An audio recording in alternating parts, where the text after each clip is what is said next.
વૃદ્ધ અલીની એમની દીકરી મરિયમ મોટી થઈ, એમની માં ગુજરી ગયેલી અને દીકરીનું પાલન પોષણ અલીએ કર્યું છે. ઉંમર લાયક થઈ એટલે એને વળાવવાનો સમય આવ્યો. અલી એમની દીકરીને વળાવે છે, પરણાવે છે. એમની દીકરીને વળાવતી વખતે કહે, બેટા તારી ઉંમર થઈ છે, તને વળાવવી મારો ધર્મ છે, મારું કરમ છે.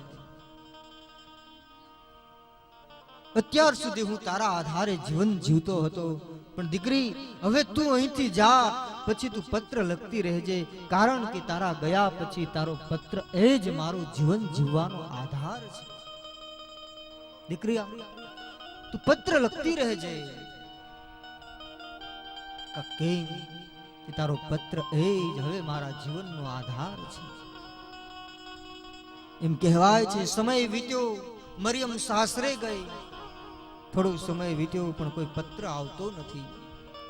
વૃદ્ધ અલી એ રોજ રેલવે સ્ટેશન જાય છે, કારણ કે રેલના ડબ્બામાં પોસ્ટના ડબ્બા આવે, ત્યાં પોસ્ટ માસ્ટર ટપાલ લેવા આવે, એને પૂછે કે મારી દીકરી મરિયમનો પત્ર આવ્યો છે?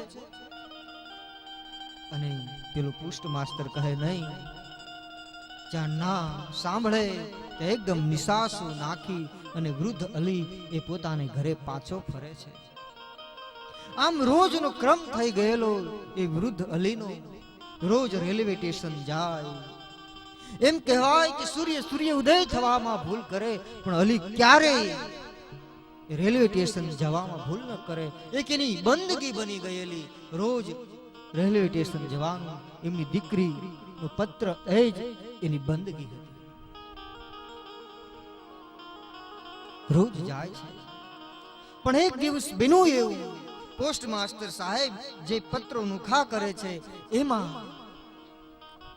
એ પેલા વૃદ્ધનો પત્ર આવ્યો છે, અલીનો પત્ર આવ્યો છે.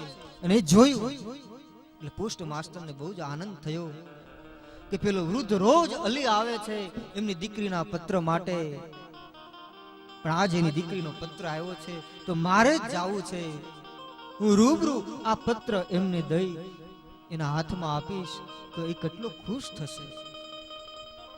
એમ કહેવાય છે એ પત્ર માથે જે સરનામું લખેલું હતું એ સરનામું ઉપર પેલો પોસ્ટ માસ્ટર સાહેબ જાય છે.